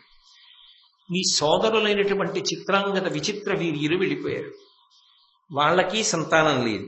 ఇప్పుడు శంతను సంతానంబును, శంతన మహారాజు సంతానం ఉండాలి, వంశం విస్తరించాలని అంత కోరుకున్నాడు. ఆయన కోరిక తీరాలన్నా సంతత కీర్తియును, ఈ ఆచంద్రతారార్కంగా వంశం వర్ధిల్లి హస్తినాపుర రాజధానిగా ఈ సామ్రాజ్యము ఈ వంశము చేత పరిపాలింపబడింది అన్న కీర్తి నిలబడాలి అన్న పిండ సత్కృతియును, శరీరాన్ని విడిచిపెట్టేసిన వాళ్ళకి వాళ్ళ కడుపున పుట్టినటువంటి వాళ్ళు ఆ పిండ ప్రదానం చేసి వాళ్ళకి జరగవలసినటువంటి అంత్యేష్టిక్రియ జరిపి వాళ్ళు శరీరం వదిలిపెట్టినటువంటి తిథి సంవత్సరంలో ఎప్పుడు వస్తుందో అప్పుడు పిండ ప్రదానం చేస్తూ శ్రాద్ధాది కర్మలు జరగాలి అంటే అత్యంత మహీభారమును, ఈ భూమిని పరిపాలించడం అంత తేలికైన విషయం కాదు. శత్రురాజుల యొక్క దాడులను తట్టుకుని ఈ భూమిని అంతటినీ కూడా పదిలంగా కాపాడాలి. అలా కాపాడాలి అంటే విశేషమైనటువంటి శౌర్య పరాక్రమములు ఉండాలి. అవి నీయందే ఉన్నాయి. పరంతప, పరంతప అంటే శత్రువులను శోషింపచేయగలిగిన వాడా, నీ యందు చిరతరంబై నిలచన్, అవి విశేషముగా నీయందు మాత్రమే ఉన్నాయి. కాబట్టి ఇప్పుడు నీ తండ్రి యొక్క కోరిక తీరాలన్నా, ఈ వంశం నిలబడాలి అన్నా, వెళ్ళిపోయిన వాళ్ళకి పిండ ప్రదానాలు జరగాలి అన్నా, ఆచంద్రతారార్కం ఈ రాజ్యం ఇలా పరిపాలింపబడుతూ ప్రజలందరూ క్షేమంగా సంతోషంగా ఉండాలి అన్నా, అది నీ చేతుల్లోనే ఉంది. జననుక సర్వధర్మములు సర్వ జగత్ పరివర్తన క్రమంబును మరి సర్వవంశములు పుట్టిన మార్గము నీవ నిక్కువంబనగా ఎరుంగుదు. ఉన్నత గుణాఢ్యుడవున్ భరతాన్వయావలంబనుడవు నీవ నిన్నొకడు పంచద చేయుము మత్ప్రియంబుగన్. ఆవిడ సత్యవతీదేవి భీష్ముడితో మాట్లాడుతూ కొనసాగింపుగా మాట్లాడుతోంది. జననుక సర్వధర్మములు, జనులు అందరి చేత ఆదరింపబడి కొనియాడబడినటువంటి ధర్మములు ఏ ఉన్నాయో అవన్నీ నీకు తెలుసు. సర్వజగత్ పరివర్తన క్రమంబును, ఈ ప్రపంచం ఎన్ని రకాలైనటువంటి మార్పులను పొందిందో, ఎన్ని వంశాలు పరిపాలించాయో, ఎటువంటి మార్పులు వచ్చాయో అన్నీ కూడా నీకు తెలుసు. నీవ నిక్కువం బనగ ఎరుంగుదు, నీకు తెలియని విషయమేం లేదు. ఉన్నత గుణాఢ్యుడవున్, నీకన్నా గొప్ప గుణములు కలిగినటువంటి వాడు లేడు. భరతాన్వయావలంబనుడవు నీవా, భరతుడు వంశకర్తగా ఈ వంశాన్నంతటినీ కూడా విస్తరింపజేశాడు. అటువంటి గొప్ప వంశము వృద్ధిలోకి రావడం ఇవాళ నీ మీద ఆధారపడి ఉంది. నిన్నొకడు పంచద చేయుము మత్ప్రియంబుగన్, నిన్నొక్క కోరిక కోరుతాను భీష్మ. తల్లిగా నేను కోరినటువంటి కోరికని నువ్వు తీర్చాలి. నా ఆదేశంగా స్వీకరిస్తావో, తల్లి యొక్క కోరికగా భావిస్తావో, కానీ నా కోరికని మాత్రం నువ్వు తీర్చవలసి ఉంటుంది. ఇక కురువంశంబున నీ ఒక్కరుడవయున్నవాడవు, ఉర్వీరాజ్యం వెక్కటి చేకొని తేజము దిక్కుల వెలిగింపు సంతతయు బడయు ముగిన్. ఇవాళ ఈ కురువంశానికి అంతటికీ కూడా మిగిలినటువంటి వాడివి నువ్వు ఒక్కడివి. కాబట్టి నువ్వు ఇప్పుడు మళ్ళీ పెళ్లి చేసుకో, పెళ్లి చేసుకుని సంతానాన్ని కను. అలాగే ఈ రాజ్యభారాన్నంతటినీ కూడా నువ్వు స్వీకరించు. అంతేకాదు, నిరతంబు బ్రహ్మమొదలుగా వరుసన ఎడతెగక ఇట్లు వచ్చిన వంశం బురుభుజ నీ ఉండగా నీ తరమున విచ్ఛిన్నమగుట ధర్మవేని. భీష్మ, ఒక్క విషయాన్ని బాగా ఆలోచించు. చతుర్ముఖ బ్రహ్మగారు సృష్టిని ప్రారంభం చేశాడు. ఆ సృష్టిని ప్రారంభం చేసినప్పుడు ఈ వంశం ప్రారంభమైంది. ప్రారంభమై నిరంతరంగా అలా కొనసాగుతూ వస్తోంది. ఇవాళ నువ్వు ఈ వంశ విస్తరణ నిర్వహించకపోతే, రాజ్యభారాన్ని స్వీకరించకపోతే ఇక్కడతో ఇది అంతరించిపోతుంది. నీ తండ్రి శంతన మహారాజు గారు ఇది జరగకూడదని కోరుకున్నాడు. కాబట్టి నీవు ఈ తంతువు కొనసాగేటట్టుగా, ఈ వంశము విస్తరిల్లేటట్టుగా, ఈ రాజ్య పరిపాలనము మన చేత నిరంతరము కొనసాగేటట్టుగా కర్తవ్యాన్ని స్వీకరించాలి. కాబట్టి వివాహం చేసుకుని సంతానాన్ని కను. ఇది ఒక విచిత్రమైన సన్నివేశం. ఎవరి కోసం చేశాడు ఈ ప్రతిజ్ఞ? కామినీ కాంచనములు రెండిటికీ దూరంగా ఉంటాను అని, నేను బ్రహ్మచర్యాన్ని పాటిస్తాను, సంతానాన్ని పొందానని, రాజ్యభోగం నాకు అక్కర్లేదు, ఇకపైన సత్యవతీదేవి కడుపున పుట్టినటువంటి సంతానమే రాజ్యమునకు అధికారులవుతారని ప్రతిజ్ఞ చేసినటువంటి భీష్మాచార్యుల వారి వద్దకి అదే సత్యవతీదేవి వచ్చి, నువ్వు వివాహం చేసుకుని సంతానాన్ని పొంది నువ్వే రాజ్య పరిపాలన చెయ్యి అని అడుగుతాను. మీకు ఈ సన్నివేశం విన్నప్పుడు ఏం గుర్తొస్తుంది? శ్రీరామాయణంలో నవపంచచ వర్షాణి దండకారణ్యమాశ్రిత చీరాజన జటాధారీ రామో భవతు తాపసః అభిషేక సమారంభో రాఘవస్యోపకల్ప్యతాం అనేనైవాభిషేకేన భరతో విభిషిచ్యతాం అంటుంది కైకమ్మ. యవరాజ్య పట్టాభిషేకం జరగాలని దశరథ మహారాజు గారు రామచంద్రుడి విషయంలో ఏ ముహూర్తాన్ని నిర్ణయించాడో అదే ముహూర్తానికి భరతుడికి యవరాజ్య పట్టాభిషేకం జరగాలి. అదే ముహూర్తంలో రాముడు రాజ్యాన్ని విడిచిపెట్టి 14 సంవత్సరములు అరణ్యవాసానికి వెళ్ళిపోవాలి అని అడిగింది. రాముడు అరణ్యవాసానికి వెళ్ళిపోయాడు. వెళ్ళిపోయి దశరథుడు మరణించిన తరువాత అదే కైకమ్మ అరణ్యానికి వెళ్ళి, రామా నేనే నిన్ను అడుగుతున్నాను, మళ్ళీ వెనక్కి వచ్చి రాజ్యం చెయ్యి అంది. కైకమ్మ రాముణ్ణి ఎలా ప్రార్థన చేసిందో, ఏ సత్యవతీదేవి శంతనుడికి భార్య కావాలని భీష్మించి ఘోరమైన ప్రతిజ్ఞని భీష్మాచార్యుల వారు చేశారో, ఆ భీష్మాచార్యుల వారిని మళ్ళీ అదే సత్యవతీదేవి వాటిని ఉపసంహారం చేసి వివాహం చేసుకుని సంతానాన్ని కని రాజ్యాన్ని అవిచ్ఛిన్నంగా పరిపాలన చేస్తూ వంశాభివృద్ధితో ఆచంద్రతారార్కం ఈ ప్రక్రియ నడిచేటట్టుగా చూడమని అభ్యర్థిస్తోంది. పరిస్థితులు రావడం వేరు, మాటకి నిలబడగలగడం వేరు. అది అంత తేలికైన విషయం కాదు. నేను ఇందువల్ల చేయలేకపోతున్నానండి అని చెప్పవచ్చు, అది తప్పని నేను అంటలేదు. కానీ కొన్ని కోట్ల మందిలో ఎవరో ఒకరు మాత్రం ఆ ఇచ్చిన మాట కోసమే నిలబడిపోతారు తప్ప, మాటకి అంత ప్రాధాన్యత ఇస్తారు తప్ప అన్న మాట తప్పడానికి మాత్రం వీల్లేదు. వాళ్ళు అంత పౌరుషంతో, అంత సత్యనిష్టతోటి ఉంటారు. సత్యమేవేశ్వరోలోకే సత్యం పద్మాశ్రితా సదా సత్యమూలాని సర్వాణి సత్యాన్నాస్తి పరమం పదం అంటాడు రాముడు రామాయణంలో. అసలు సత్యాన్ని మించినటువంటి పరమపదం ఏముంది? సత్యాన్ని ఆశ్రయించి లక్ష్మీదేవి ఉన్నది అంటాడు. కాబట్టి భీష్ముడు కూడా రాముడు రామాయణంలో ఎలా మాట్లాడాడో అదే తీరుగా మాట్లాడతాడు. భీష్మాచార్యుల వారి యొక్క జీవితాన్ని పరిశీలిస్తుంటే ఆర్షవాంగ్మయంలో ఉన్నటువంటి మహాపురుషులందరిలో ఉన్నటువంటి సుగుణముల యొక్క కూడిక మీకు కనపడుతుంది.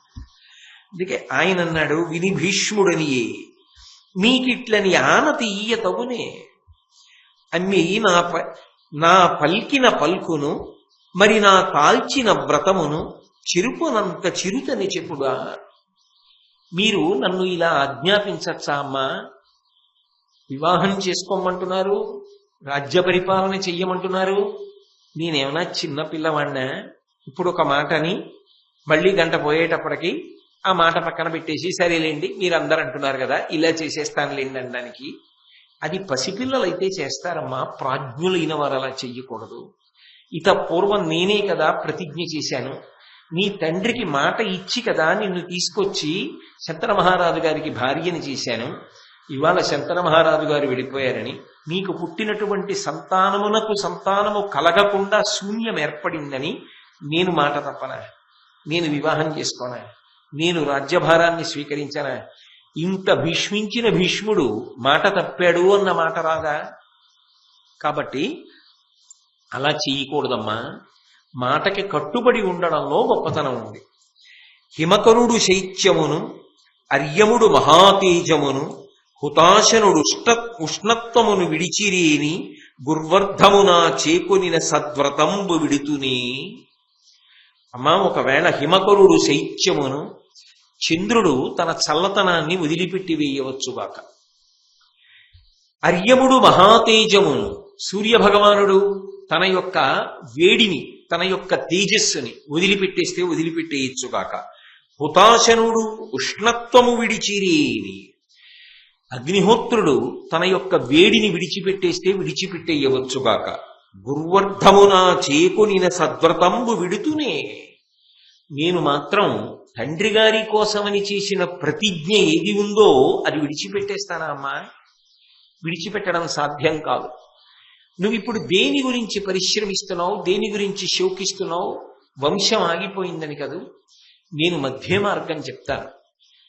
ధర్మం అనేటటువంటిది దేశమును కాలమును ఆశ్రయించి ఉంటుంది. నేను ఇది మీకు వ్యాసుడి గురించి చెప్పినప్పుడు చెప్పా. ధర్మము అన్ని వేళలా ఒక్కలా ఉండదు. ధర్మము నిరంతరము మారిపోతుంది.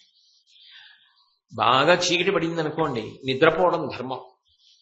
తెల్లవారుతోందనుకోండి, నిద్ర లేచి సాత్వికమైనటువంటి బుద్ధితో భగవదారాధనో సద్గ్రంథ పఠనమో చెయ్యడం ధర్మం.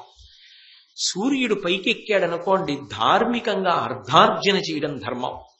ప్రదోష వేళ అయిందనుకోండి, భగవత్ సంబంధమైన విషయంలో బాగా మునగడం ఆచారం. చీకటి పడిందనుకోండి, ధార్మికమైనటువంటి భోగాన్ని అనుభవించడం ధర్మం. కాలమునందు ధర్మము నిరంతరము మారిపోతూ ఉంటుంది. ఏకాదశి నాడు ఉపవాసం ధర్మం, ద్వాదశి నాడు పారణ ధర్మం. ఉపవాసాన్ని విరమణ చేసేయాలి. విరమణ చేయడం ధర్మం. నా కొడుకు దగ్గర నిలబడ్డాననుకోండి, తండ్రి ధర్మం. నేను ఇక్కడికి వచ్చాననుకోండి, కేవలము శాస్త్ర సంబంధమైన విషయమును మాత్రమే మాట్లాడడం నా ధర్మం. నేను నా భార్య ముందు నిలబడ్డాననుకోండి, నాది భర్తృధర్మం. నేను ఈ సమాజంలో ఒక పౌరుడిగా నిలబడ్డాననుకోండి, నాది పౌరధర్మం. నేను కార్యాలయానికి వెళ్ళాననుకోండి, నాది ఉద్యోగి ధర్మం. మీరు ఎక్కడ నిలబడి ఉన్నారు, ఎవరి ముందు నిలబడి ఉన్నారు, ఏ సమయమునందు నిలబడి ఉన్నారు, దాన్ని బట్టి ధర్మం మారుతుంది తప్ప ధర్మం ఎప్పుడూ ఒక్కలా ఉండదు. కదులుతున్న ధర్మాన్ని పట్టుకున్నవాడు కదలని సత్యం అయిపోతాడు. సత్యము ఈశ్వరుడు. అందుకే సత్యం శివం సుందరం. సత్యము కదలదు. సత్యం ఎప్పుడూ అలాగే ఉంటుంది. సత్యం తెర, ధర్మం సినిమా. సినిమా మారిపోతూ ఉంటుంది. దానికి ఆలంబనం తెర, తెర మాత్రం మారదు, అలాగే ఉంటుంది. సత్యము ఆలంబనంగా లేని ధర్మం సాధ్యం కాదు. ధర్మం మారితేనే, మారుతున్న ధర్మాన్ని అనుష్ఠించి మారని సత్యంగా మారిపోతాడు. కాబట్టి ధర్మాన్ని బాగా అనుష్ఠానం చెయ్యాలి. దేశమును కాలమును బట్టి ఎప్పుడు ఏది ధర్మమో ఆ ధర్మాన్ని చెప్పగలిగిన ప్రజ్ఞ ఎక్కడి నుంచి వస్తుంది అంటే శాస్త్ర పఠనము చేత వస్తుంది. భీష్మాచార్యుల వారు వశిష్ఠుడి దగ్గర చదవని శాస్త్రం ఏముంది? గంగమ్మ తీసుకొచ్చి శంకర మహారాజు గారికి భీష్ముణ్ణి అప్పజెప్పినప్పుడు చెప్పింది కదా, ఈయన బృహస్పతితోటి శుక్రాచార్యుల వారితోటి తుల్యుడు, తెలియని శాస్త్రం ఏం లేదు అని చెప్పింది. అన్ని శాస్త్రములు చదువుకున్నవాడు ఇంత జటిలమైన సమస్య ఏర్పడినప్పుడు ఆ సమస్య ధర్మాతిక్రమణము కాకుండా ఎలా విడదీయవచ్చో చెప్పగలిగినటువంటి ప్రజ్ఞ కూడా ఉండి తీరాలి కదా. లేకపోతే ఏమవుతుందంటే, నా మాట వరకు నాకే తప్ప సమస్య ఏమైపోయినా పర్వాలేదు అన్నాడు అనుకోండి, అప్పుడు అందులో స్వార్థం చేరిపోతుంది. ఎందుకో తెలుసా? అప్పుడు రాజ్యం ఏమైపోవాలి? భీష్మించావు, బాగుంది, పెళ్లి చేసుకో, పిల్లల్ని కనవు, రాజ్య పరిపాలన చెయ్యవు, అప్పుడు రాజ్యం ఏమైపోవాలి? రాజ్యం అంటే మట్టి కాదుగా.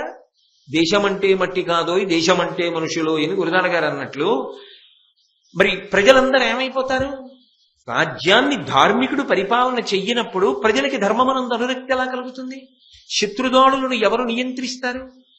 దొంగలు పెరిగిపోకుండా ఎవరు నియంత్రిస్తారు? శాసనాన్ని ఎవరు అమలు చేస్తారు? అప్పుడు అది తన వ్యక్తిగత సమస్య కాదు, సామాజిక సమస్య. సామాజిక సమస్యని వదిలిపెట్టేసి నేను ప్రతిజ్ఞ చేశానండి, అందుకని నేను ఇలాగే ఉంటాను అంటే అప్పుడు ధర్మశాస్త్రంలో దాన్ని అంగీకరించాను. ఎందుకని అంటే ఒక పెద్ద ధర్మాన్ని ఆవిష్కరించవలసి వస్తే చిన్న ధర్మాన్ని పక్కన పెట్టేయవలసింది. మీకు బాగా అర్థం అవ్వాలంటే నేను ఉదాహరణ చెప్తా. మా అన్నగారు ఉన్నాడు అనుకోండి, ఇంకా అంతకన్నా పెద్దల ఊసెత్తడం నాకు ఇష్టం ఉండదు. అందుకని పరమ మర్యాదతో మాట్లాడవలసిన వాళ్ళ గురించి నేను కనీసం సంబోధన రీత్యా ఉదాహరణకి కూడా నేను వాళ్ళని వాడను. మా అన్నగారు ఉన్నారనుకోండి, తండ్రితో సమానం. మా అన్నగారు ఎక్కడో కూర్చునుండగా అకస్మాత్తుగా ఏదో ప్రమాదం జరగబోతోంది. ఆయన చూసుకోలేదు, పైనుంచి ఏదో పడుతోంది, పైనుంచి ఏదో పడిపోతోంది, ఆయన చూసుకోవట్లేదు. అప్పుడు నేను ఆయన దగ్గరికి వెళ్ళి, అన్నగారు పైనుంచి పడిపోతోందండి, చాలా ప్రమాదకరమైనటువంటి పరిస్థితి, మీ తల పగిలిపోతుంది, మీరు లేచిపోండి అన్నగారు అని నేను ఆయన కాళ్ళకి నమస్కారం చేసి అడుగుతానా? అవసరమైతే వెనక నుంచి కుర్చీని ఒక్క తన్నుదన్న ఆయన ముందుకు పడిపోయేటట్టు చేసేస్తాను. ఇప్పుడు అన్నగారు కూర్చున్న కుర్చీని అలా తన్నచ్చా? ఆయన ముందుకు పడిపోయేటట్టు చేయొచ్చా? అంటే అక్కడ ఎందుకు తన్నాడన్నది ప్రధానం. ఆయన కాలుతో ఎందుకు తన్నాడంటే అన్నగారిని రక్షించుకోవడానికి తన్నాడు. అలా ఆయన తొందరపడి తన్ని ఆయన వెనక్కి ఈయన ముందుకి పడిపోతే పైనుంచి పడిపోయిందానికి ఇద్దరు పడిపోతారు. కాబట్టి ఆయనని తన్ని ఈయన వెనక్కి ఆయన ముందుకి పడ్డాడు, పైనుంచి పడింది, మధ్యలో పడింది, ఇద్దరు బతికే. ఇప్పుడు ఒక అధర్మం జరిగింది, తన్నకూడని అన్నగారిని తన్నాడు, కానీ ఆయనకి దోషం వస్తుందా? అంటే దాని వెనక ప్రయోజనాన్ని ఆలోచించకుండా తీర్పు ఎలా చెప్తారు? అది తెలియక శాస్త్రము మౌఢ్యం అంటారు చాలా మంది. శాస్త్రం అలా ఎప్పుడు చెప్పదు. అప్పుడు అది ధర్మమే. ఎందుకనంటే అన్నగారి ప్రాణములను రక్షించుకున్నాడు. అప్పుడు అంతకన్నా మార్గం లేదు. వైద్యుడే ఉన్నాడండి, ఎంతో గౌరవం. రోగి అంటే చాలా గౌరవం. కానీ అవసరం వచ్చింది, కత్తి పట్టుకుని కోస్తాడు. కామకోటి పీఠాధిపత్యం వహించిన చంద్రశేఖరేంద్ర సరస్వతి స్వామి వారంటే ప్రాణం అందరికీ, అంత భక్తి. అటువంటి వారికి కళ్ళల్లో శుక్లాలు వచ్చాయి, తొలగించవలసి వచ్చింది. వైద్యుడు తొలగించాడు. అప్పుడు ఆయన వంటి మహాపురుషుడి యొక్క కంటిని ముట్టుకుని ఆ చేతిలో పదునైన ఆయుధంతో ఆ శుక్లాన్ని తొలగించడం అంటే ఆయన శరీరంలో ఒక అంతర్భాగాన్ని కొయ్యడమేనా? అప్పుడు వైద్యుడికి దోషం వచ్చిందా? లేదు. మహాస్వామి వారికి సౌకర్యం చేశాడు ఆయన. కాబట్టి ఆయన పుణ్యాత్ముడే. పాటించవలసినటువంటి సంప్రదాయాన్ని పాటిస్తే తప్ప ముట్టుకోవడానికి వీల్లేదన్నారు అంతే. అదొకటే తేడా. కాబట్టి ఏది దోషము ఏది దోషము కాదు అన్నది బాగా పట్టుకోవాలి. అయితే ధర్మమునకున్న లక్షణం ఏమిటంటే ఒక్కొక్కసారి ఒక్కొక్క యుగంలో ఒక్కొక్కటి ధర్మం ఉంటుంది. అదే ధర్మం వేరొక యుగంలో ఉండదు. అన్నగారి మీద ఏదో పడిపోతుంటే కాలుతో తన్నాడు కాబట్టి పర్వాలేదండి అంటే కూర్చున్న అన్నగారిని ప్రతివాడిని తమ్ముడు తన్నమనే దాని అర్థం మారిపోయిందా లేదా? అలాగే ఒక యుగంలో ఉన్న ధర్మం ఇంకో యుగంలో ఉండదు. ఇప్పుడు నేను ఏ ధర్మం గురించి మాట్లాడుతున్నానో, భీష్ముడు ఏ ధర్మాన్ని చెప్పాడో అది ద్వాపర యుగంలో ఉంది, కలియుగంలో లేదు. ఇప్పుడు ఆ ధర్మం లేదు. నేను ముందు ఆ ధర్మం ఇప్పుడు లేదన్న మాట చెప్పి భీష్ముడు చెప్పిన ధర్మం ఏదో చెప్తున్నాను. ఆయన అన్నాడు, పితృవధజాత కోప పరిపీడితుడై జమదగ్నిసూనుడు ఉద్ధతబలు హైహయున్ సమరదర్పితు చంపి అశేష దారుణీపతుల వధించే గర్భగత బాలురనాదిగా అట్టి చోట తత్సుతులకు తొల్లి ధర్మ విధి సంతతి నిల్పరే భుసురోత్తముల్. అమ్మా, మీకు తెలియని ధర్మమా? ఒకానొకప్పుడు పరశురాముడు అవతార స్వీకారం చేసినప్పుడు ఆయన ఎక్కడికో వెళ్ళగా చూసి ఆయన తండ్రి అయినటువంటి జమదగ్నిని చంపేశాడు క్షత్రియుడు, కర్తవీర్యార్జునుడు. ఆయన క్షత్రియుల మీద పగపట్టాడు. ఇంత అహంకారమా క్షత్రియులకి? నిష్కారణంగా నా తండ్రి జమదగ్నిని చంపేస్తాడా అని పరశువు చేత పట్టుకుని క్షత్రియుడన్నవాడు లేకుండా చంపేశాడు భూమి మీద. ఆ చంపేసినప్పుడు ఏం చేశాడంటే ఎవరైనా స్త్రీ గర్భంలో శిశువు ఉంటే ఆ గర్భాల్లో ఉన్న వాళ్ళని కూడా చంపాడు. అంత ఆక్రోశంతో చంపాడు. అది అవతారం కాదా అంటే అవతారమే. దాన్ని ఆవేశావతారం అంటారు. ఒక్కొక్కసారి అంత ఆవేశంతో ఉంటుంది అవతారం. అంత రక్తపాతం చేశాడు. అంతమంది క్షత్రియుల్ని దునుమాడాడు పరశురాముడు. ఇంత అహంకారమా? మిమ్మల్ని రాజ్య పరిపాలన చెయ్యండిరా ధర్మంతో అంటే మీరు అంతఃపురాల్లో ఉండి భోగాలు అనుభవించి నిర్దాక్షిణ్యంగా నిష్కారణంగా ఎక్కడో ఉండి ఎవరో తపస్సు చేసుకుంటున్న వాళ్ళని చంపేస్తారా? అసలు మీ జాతిని అంతరింపచేసేస్తే తప్ప మీకు బుద్ధి రాదని ఆయన పరశువు పట్టుకు చంపేశాడు. అప్పుడు క్షత్రియులకు వంశాలు అంతరించిపోయి అప్పుడు ఏం చెయ్యాలని అడిగారు. అప్పుడున్న ధర్మం వేరొకటి ఉంది. వంశములు నిలబడాలి అంటే భర్తలందరూ మరణించారు క్షత్రియులు. అప్పుడు కామమోహితుడు కాకుండా, కామమునకు వశపడకుండా కేవలం ఉపకార ధోరణిలో అవతల వారి వంశాన్ని నిలబెట్టడం కోసం శాస్త్ర ప్రవీణులై మహావిద్వాంసులై భక్తులైనటువంటి బ్రాహ్మణుల యొక్క తేజస్సుల వలన క్షత్రియులు మళ్లీ గర్భవతులై ఆ క్షత్రియుల భార్యలు సంతానమును కన్నారు. అమ్మాది ఇప్పటికీ ధర్మమే. ఎప్పుడు నేను చెప్తున్నది ద్వాపర యుగంలో, కలియుగంలో కాదు. మళ్ళీ చెప్తున్నాను. కాబట్టి ద్వాపర యుగం వరకు ఆ ధర్మం ఉంది. అందుకు చెప్తున్నాడు భీష్ముడు, ఆ ధర్మం ఉన్నదమ్మా. కాబట్టి నన్ను పెళ్లి చేసుకోమని నా ప్రతిజ్ఞని పక్కన పెట్టమని చెప్పక్కర్లేదు. విచిత్ర వీర్యుని భార్యలు ఉన్నారు కదా, అంబిక అంబాలిక. అంబికా అంబాలికలు విచిత్ర వీర్య క్షేత్రములు కనుక ఈ పద్ధతిని నియోగించి కామమోహితుడు కానివాడు, మహావిద్వాంసుడు, కామమును జయించినవాడు, ఇంద్రియలౌల్యము లేనివాడు, సర్వశాస్త్ర పారంగతుడు, బ్రహ్మము వంటివాడు ఎవరుంటాడో, కేవలము ఉపకార బుద్ధితో మాత్రమే సంతానమును ఎవరు అనుగ్రహించగలడో అటువంటి వాణ్ణి పిలిపించి ఆయన తేజస్సు వలన విచిత్ర వీర్య క్షేత్రముల యందు సంతానమును పొంది ఈ వంశము వృద్ధిలోకి వచ్చేటట్టుగా మీరు ప్రణాళికా నిర్మాణం చెయ్యండి. అలా ఎవరున్నారు అంటారేమో, ఉన్నారు. కావున నియతాత్ము జగత్పావను ధర్మస్వరూపు బ్రాహ్మణున్ బడయంగావలయున్ వాడు సంతతి కావించు విచిత్ర వీర్యక క్షేత్రములన్.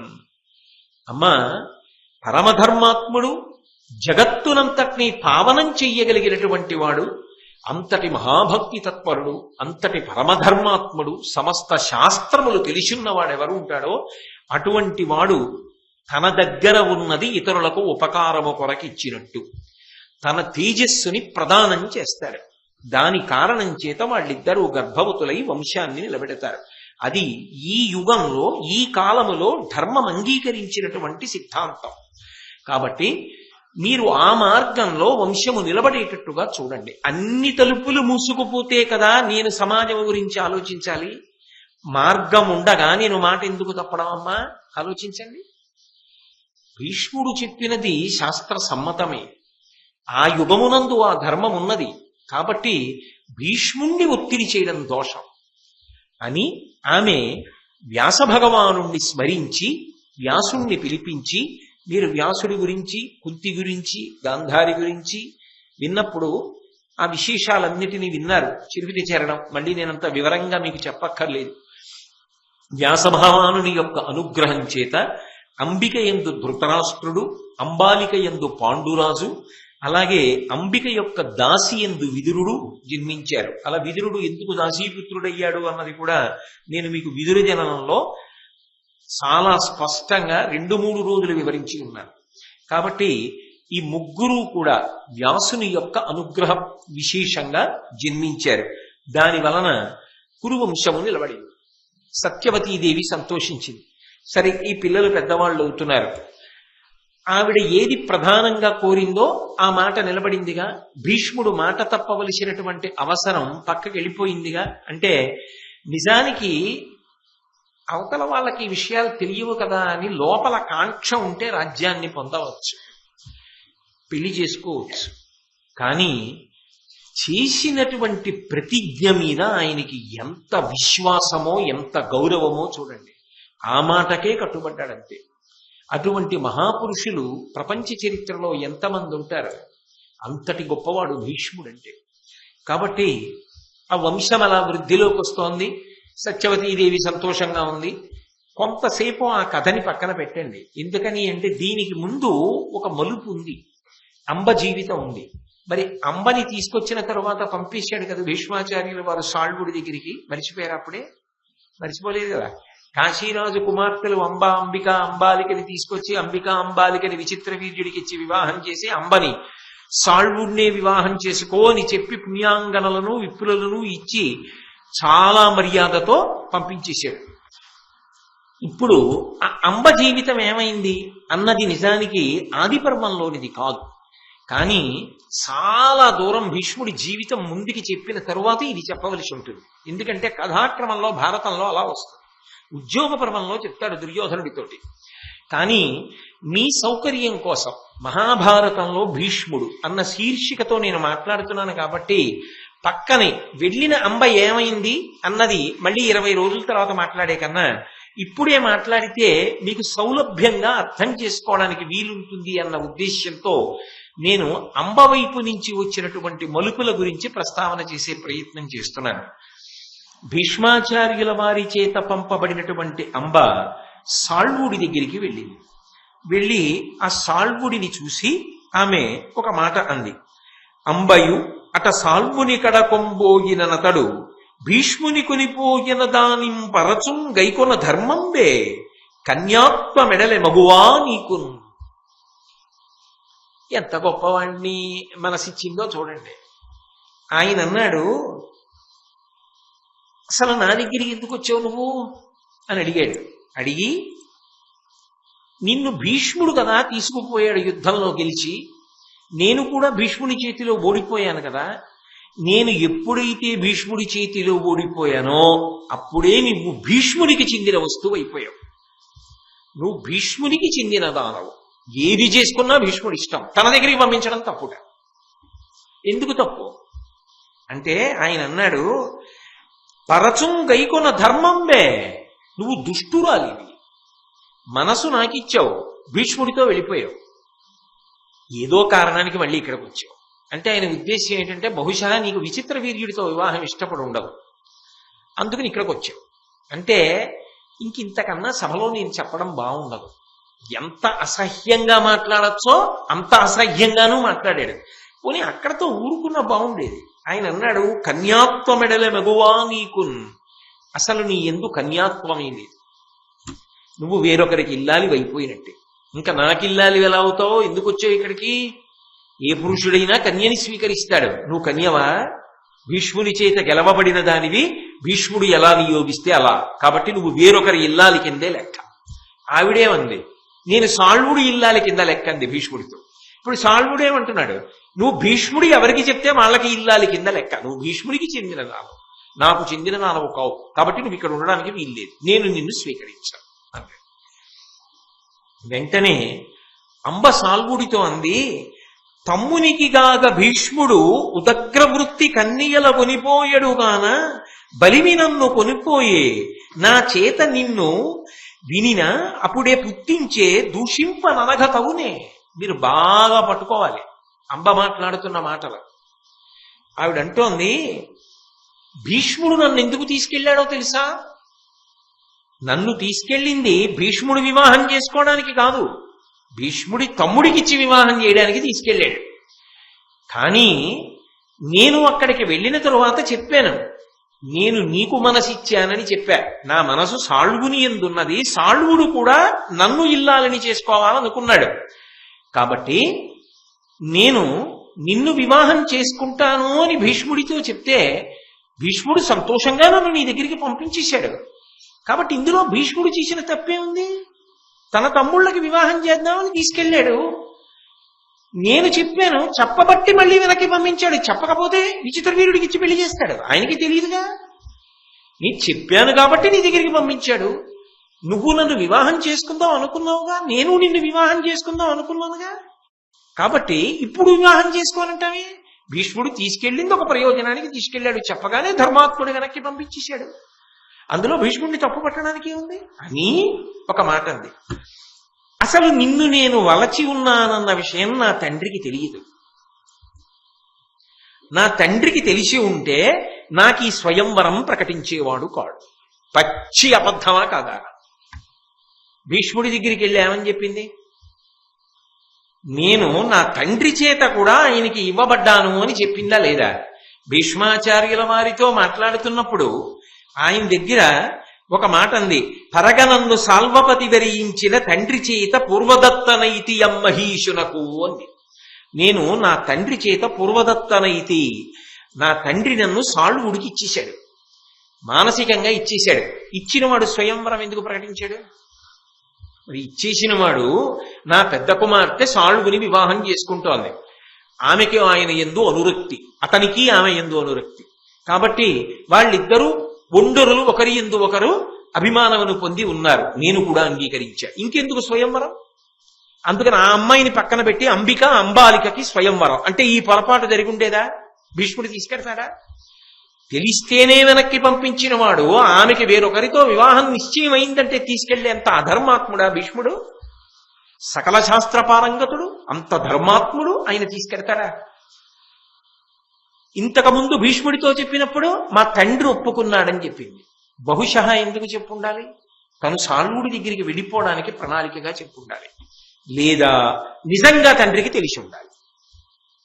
తండ్రికి తెలిసి ఉంటే భీష్ముడికి తప్ప ఆమె తండ్రికి తప్ప, ప్రధానంగా ఆమె తండ్రితే తప్పు. ఆమె తండ్రి ఏం చెప్పాలి? నిజంగా భీష్ముడు తీసుకుపోయే ముందు రాజులందరినీ ఉద్దేశించి చెప్పాడు. ఆయన ఎవరికీ చెప్పకుండా తీసుకెళ్లలేదు. క్షత్రియులకు రాక్షసము గాంధర్వము ఈ రెండు శ్రేష్టమైన వివాహములు. నా తమ్ముడు విచిత్ర వీర్యుడి కొరకు నేను ఈ పిల్లల్ని తీసుకెడుతున్నాను. ఒకవేళ ఎవరైనా నాతో పోరాడి గెలవగలిగిన వాళ్ళుంటే యుద్ధానికి రండి అని పిలిచాడు. పిలిచినప్పుడు వెంటనే కాశీరాజు లేచి ఏం చెప్పాలి?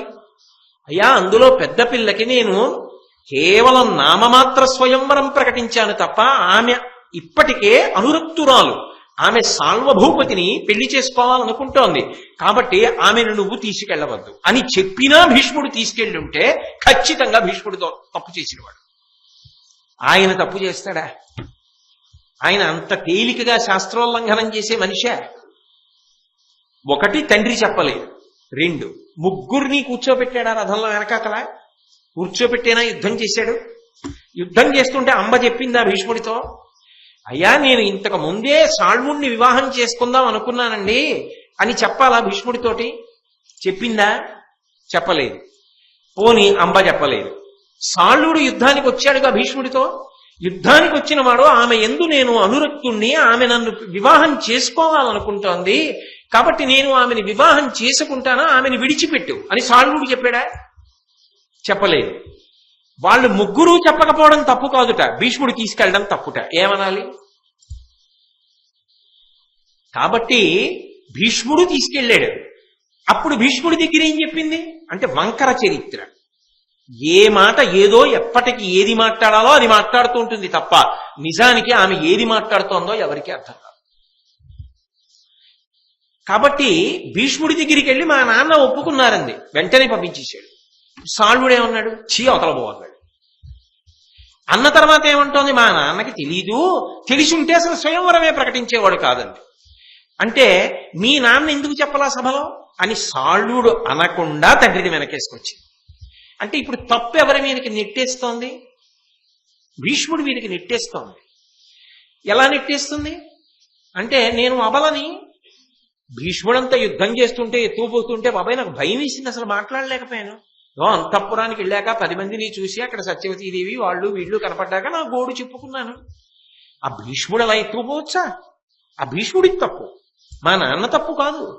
అందుకని నా తండ్రి తప్పు కాదు, నా తప్పు కాదు. తప్పంటూ ఉంటే ఎవరిదై ఉండాలి? చెప్పని నీది చెప్పడానికి అవకాశం ఇవ్వని భీష్ముడిది. నువ్వు చెప్పకపోయినా ప్రేమ గుడ్డిది కదూ, తప్పేం లేదు. యుద్ధానికి వచ్చావు గెలుద్దామని, ఓడిపోయావు. ఓడిపోయిన వాడిని ఏం చెప్పుకుంటావు? భిక్షాందేహి అని ఉత్తమ క్షత్రియుడు అడుగుతావా? ఓడిపోయి మళ్ళీ నేను ఆవిడ్ని మన భార్యగా చేసుకుందాం అనుకుంటున్నానండి, ఆవిడ అంగీకరించింది, దయచేసి ఆవిడ్ని ఇవ్వండి అని భిక్షాందేహి అంటావా? అనలేవు. అందుకని నువ్వు అడగలేవు. నేను చెప్పలేకపోయాను. మా నాన్నగారికి తెలియదు. ఇప్పుడు ఎవరికి తప్పు? ఆవిడ దృష్టిలో భీష్ముడికి తప్పు. నిజంగా భీష్ముడు అలా చేశాడు, ఆయనది తప్ప? అంటే ఈ ప్రపంచం ఎంత గొప్పగా ఉంటుందంటే ఏ తప్పు చెయ్యని వాడిని కూడా తప్పు చేశాడు అని నిరూపణం చేయడానికి ప్రయత్నం జరుగుతుంది. ఎంత తేలిగ్గా చెయ్యొచ్చో చెప్పరా? రేపు కూడా నువ్వు పాఠం చదువుకు రాకపోతే నిన్ను చిత కొట్టేస్తానన్నాను అనుకోండి. రేపు కూడా పాఠం చదువుకు రాకపోతే తీసేసి రేపు నిన్ను చిత కొట్టేస్తానన్న అని నేనన్న ఒక్క మాటే మీరు 10 మాటలు చూపించారనుకోండి, నేను అదే అన్నాను అనుకుంటారు మీరు. అంతేగా? దానికి పూర్వం తెలుసా పరం తెలుసా? మీకు తెలియదుగా. ఓహో కోటేశ్వరరావు గారు అలా అనొచ్చా అంటారు. కానీ దాని వెనక ఎంత కుట్రద్దో ఎవరికి తెలుస్తుంది? అసలు అన్న మాటలు పూర్వాపరాలు తెలిసిన వాళ్ళకి తెలుస్తుంది కదా. అంబ మాట అలా ఉంటుంది. అన్యథా ఆమె ఉద్దేశ్యం ఏమిటంటే ఇది భీష్ముడి తప్పు. అసలు నిజానికి మహాత్ముడు ఆయన ఏం చేశాడు పాపం, వెంటనే పంపించేలా వెనక్కి. ఎంత కృతజ్ఞతతో కూడుకున్న బుద్ధి, ఎంత వక్ర బుద్ధి, ఎంత అసహ్యకరమైన ఆలోచన విధానం. పైగా తగుతునమ్మా అని సాళ్వుడి దగ్గరికి వచ్చి అడిగింది. ఆయన అనరాని మాట అన్నాడు, అయినా ఇష్టపడింది. అది విచిత్రం. ప్రేమ గుడ్డిది అని అందుకే వచ్చింది ఇలా ఉంది సామెత. ప్రేమ కాదు, కామము గుడ్డిది. కాబట్టి నా తండ్రి ఎరగడు, లేకుంటే స్వయంవరాన్ని ప్రకటించేవాడు కాదు అని అంటే ఆయన అన్నాడు, నువ్వు ఎన్ని చెప్పు, ఎన్ని మాట్లాడు, ఇక నిన్ను మాత్రం నేను భార్యగా స్వీకరించాను. ఎందుచేత అంటావేమో, అసలు నువ్వు నా దృష్టిలో కన్యవికవు అంటే ఆమె ఏడుస్తూ నిలబడేది. ఆఖరి అస్త్రం. కరుణంబుగనిచ్చు తలోదరి పో పొమ్మిచటనింక డడయకుమని మందిరము వెళలంగ నడిచిన అరిగె నదియు ఆర్త చిత్తయై వికలగతిన్. పోను అక్కడతో ఊరుకోలేదు సాళ్వుడు. ఏడుస్తూ ఈ అంతఃపురంలో నించుంటాం ఎందుకు, పోతలకు పొమ్మన్నాడు. పద్యంలో యథాతథంగా ఆ మాటలే వాడేశాడు. కరుణంబుగనిచ్చు తలోదరి పో పొమ్మిచట ఇంక దడయకుమని, ఇంకిక్కడ ఉండొద్దు, పోతలబో, ఇక్కడికి ఎందుకు వచ్చావు అని. అంతటి ప్రబుద్ధులు ఉంటారు లోకంలో. ఆమెని అంతఃపురంలోంచి బయటికి తోసివేశాడు. తోసివేస్తే ఆవిడేం చేసింది? మందిరము వెడలంగ నడిచిన అరిగె అదియు ఆర్తచిత్తయై వికలగతిన్. ఆర్తి పొంది మనసు వికలమై ఇప్పుడు నేనేం చెయ్యాలి? పుట్టింటికి వెళ్ళి ప్రయోజనం ఏమిటి?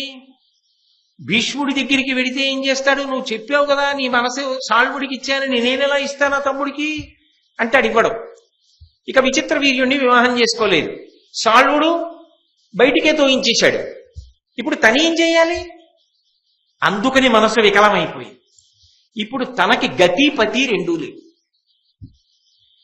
అయితే మనిషి రెండు సందర్భాల్లో ఏం చేస్తాడంటే, ఎవరో ఒకళ్ళని బలిపెట్టే ప్రయత్నం చేస్తాడు. ఒకటి అసూయ పెరిగిపోయింది అనుకోండి, బలిపెట్టే ప్రయత్నం చేస్తాడు, పడగొట్టేయాలి ఎవరినో ఒకటి, మార్గంతో సంబంధం లేదు. అసూయ ఉంది కాబట్టి అవతల వాడిని పాడు చేయాలి. కోపం ఎక్కువైపోయింది అనుకోండి, నేను ఇది పొందకపోవడానికి కారణం ఏమిటి అంటే, రే ఏమో పరమేశ్వరుడు మనకెందుకు ఇవ్వలేదు, అది పొందకపోవడం నాకు క్షేమమేమో అందుకు ఇవ్వలేదేమో అని మనసు సరిపెట్టుకోడు. ఎవరో ఒకళ్ళని లక్ష్యం చేసుకుంటాడు, వాడి వల్ల రాలేదు, వాడి మీద కక్ష పెట్టుకుంటాడు. ఇప్పుడు మనసు వికలమై ఉద్విగ్నత పొందినటువంటి ఆ అంబ ఇత పూర్వం సాల్వుడి దగ్గర ఏ మాటలు మాట్లాడిందో ఆ కోణంలోనే ఆలోచన చేసింది. నిజంగా ఆలోచన చేస్తే మీరు కానీ నేను కానీ ఎవరిని తప్పడతాం? ఇప్పుడు ఒకటి తప్పడితే అంబ తండ్రిని తప్పట్టాలి, రెండు తప్పడితే అంబనే తప్పట్టాలి, మూడు తప్పడితే సాల్వుడిని తప్పట్టాలి. అసలు భీష్ముడిని తప్పట్టడానికి ఏమైనా ఉందా అక్కడ? ఏమీ లేదు. కానీ భీష్ముడిని తప్పు పడుతున్నది ఎవరు అంటే అంబొక్కతే. అది విచిత్రం. చెప్పిందే చెప్పి నా జీవితాన్ని భీష్ముడు నాశనం చేసేశాడని అదే పనిగా ఏడిచి ప్రపంచం అంతా గగ్గోలు పెట్టేస్తే ఆఖరికి ఏదో ఒక రోజుని ఏమైందండి అసలు అని అడగరా? ఆ స్థితికి తీసుకొచ్చింది. పట్టుదల, క్రౌర్యం, పగ ఏ స్థాయిలో ఉంటాయో చూడండి. మనుష్యుల్ని పశువుల్ని చేసేస్తే, రాక్షసుల్ని చేస్తే అలా ఉంటాయి.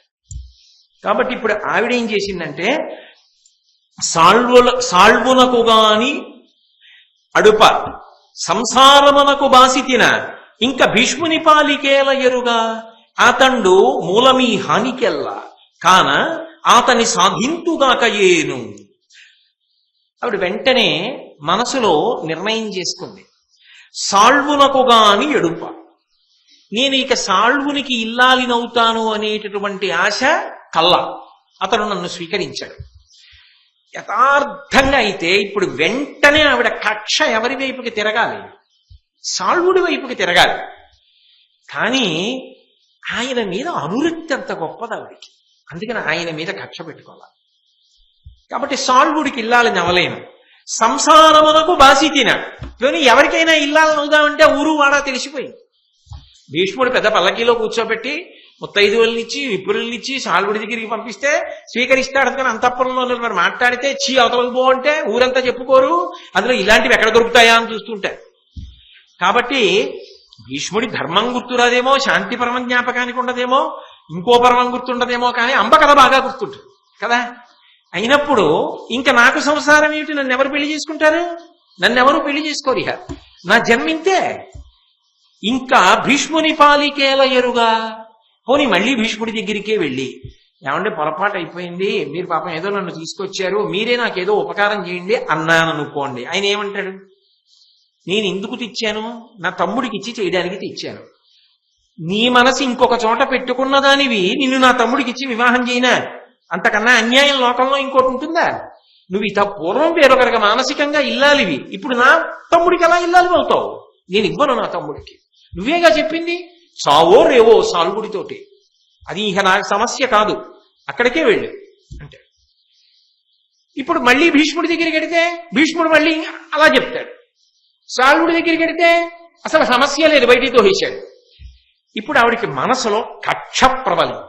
తన తోడబుట్టిన వాళ్ళు చక్కగా విచిత్ర వీర్యుడికి ఇల్లాళ్ళయి ఉన్నారు. పాప ఆ తర్వాత విధాలయ్యారు, వేరు విషయం. ప్రస్తుతానికి అప్పటికి సంతోషంగా ఉన్నారు కదా వాళ్ళు. మరి అది ఆవిడికి బాధగా అనిపించింది. కాబట్టి ఆతండు మూలమీ హానికెల్లా, నేను ఈ స్థితిని పొందడానికి కారణం ఎవరంటే భీష్ముడే కారణం. ఏమైనా ఆ నిర్ణయంలో కానీ ఆ పగలో కానీ ఆ కక్షలో కానీ అర్థం ఉందా అసలు అని పగ పెట్టుకుని కాన ఆతని సాధింతుగాక ఏను, ఎలాగైనా సరే నేను భీష్ముణ్ణి చంపేస్తాను. ఎటువంటి భీష్ముడు, ఎంత ధర్మాత్ముడు! ఒకడు పుట్టడం కష్టం, ఒకడు ధర్మానికి నిలబడ్డం కష్టం, ఒకడు ఏటికి ఎదురీది అలా జీవితాన్ని కొనసాగించడం కష్టం. కానీ వాడి మీద బురద చల్లడం చాలా తేలిక. మనస్తత్వాలు హీనమైతే చాలు కాదు. లేకపోతే ఆయన్ని చంపేస్తానండం ఏమిటి? మహాపురుషుడు అంత గొప్పవాడు ఆయన్ని చంపేస్తానని ఆలోచించింది. ఎలా చంపేయాలి భీష్ముణ్ణి? బ్రహ్మ విష్ణు మహేశ్వరుడు వస్తే చంపగలరు ఆయన్ని? సాధ్యమా? నేనేం చంపుతాను? ఎలా సాధ్యం అవుతుంది? గాంగేయు గెల్వ ఎవ్వరికి తొలదియే, తపము పేర్మి గెలిచెదగా కంచున్ కాంత సనియే, సంయమి పొంగువులకు కొందరున్న పుణ్యస్థలికి. అసలు ఆ భీష్ముడికి ఎదురు నిలబడి యుద్ధం చేసి భీష్ముణ్ణి గెలుస్తాననేటటువంటి ఆశ కళ్ళ. ఆయన్ని ఎవరూ గెలవలేదు. కాబట్టి ఆయన్ని యుద్ధం చేసి చంపడం అన్నమాట ఏమిటి? చంపడం కుదరదు. కాబట్టి ఆయన్ని చంపాలంటే లోకంలో ఒక్క మార్గం ఉంది. ఏ మార్గంలో చంపేయాలి? నేను ఘోరమైన తపస్సు చెయ్యాలి. తపస్సు చేసి భగవంతుణ్ణి ప్రత్యక్షం చేసుకోవాలి. ఆయన్ని అడగాలి వరం. భగవంతుడిచ్చిన వరానికి పడిపోవలసిందేగా. ఏదో ఒక కారణం ఉంటుంది. ఆ కారణాన్ని